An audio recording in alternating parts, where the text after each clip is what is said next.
Yok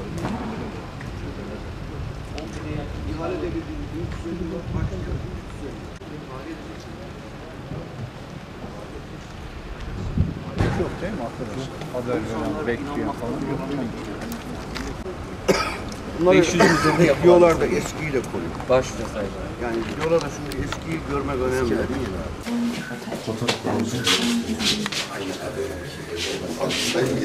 Sayı yeter diye sebep soru olabilir. Çok güzel oldu. Herkes memnun kaldı. Bir iki tane zemin gelmiş. Olacak.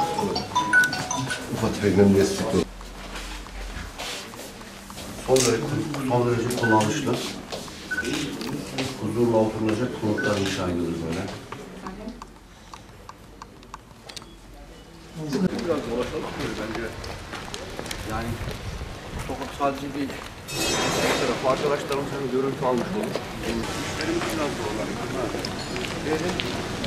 Böyle hiçbir imar ve inşaat faaliyeti biraz yoldan mıydı?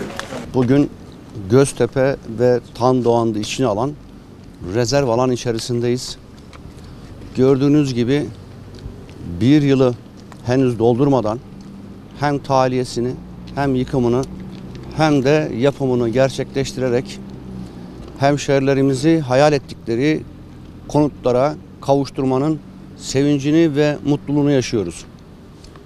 Gördüğünüz alanda 662 adet konut, 62 adet ticaret, 1 adet fırın ve taziye evi bulunuyor. Geldiğimizde de söylediğimiz gibi geleceğimizi inşa ediyoruz. Güvenli, konforlu yeni bir Malatya inşa ediyoruz demiştik. İşte rezerv alanlar bittikçe hemşerilerimizin sevinçle, heyecanla bu yapılaşmayı takip ettiğini ve yakın zamanda çekeceğimiz kurallarla da hemşerilerimiz bu sıcak yuvalarına kavuşacaklar. Her türlü sosyal donatısıyla, yeşil alanlarıyla, oyun alanlarıyla, otoparklarıyla gerçekten hepimizi mutlu eden, heyecanlandıran bir yapılaşma sürdürüyoruz. İnşaatlarımız bittiğinde tüm Malatya genelinde herkesin gözleri inanacağı, iyi ki bir kısmının da keşke diyeceği bir yeni Malatya'yı birlikte inşa ediyoruz. Bu süreci hep beraber ürettik biliyorsunuz göreve başladığımız andan itibaren.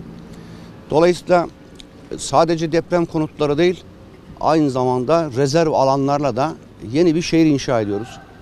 Cumhurbaşkanımız Sayın Recep Tayyip Erdoğan'ın güçlü liderliği, Çevre, Şehircilik ve İklim Değişikliği Bakanımız Sayın Murat Kurum, İçişleri Bakanımız Sayın Ali Yerlikaya, Valimizin koordinasyonunda milletvekillerimiz, Büyükşehir Belediyemiz, kamu kurum ve kuruluşlarımız, ilçe belediyelerimiz, muhtarlarımız, kısaca Malatya ailesi olarak hep beraber bu heyecanı paylaşıyoruz.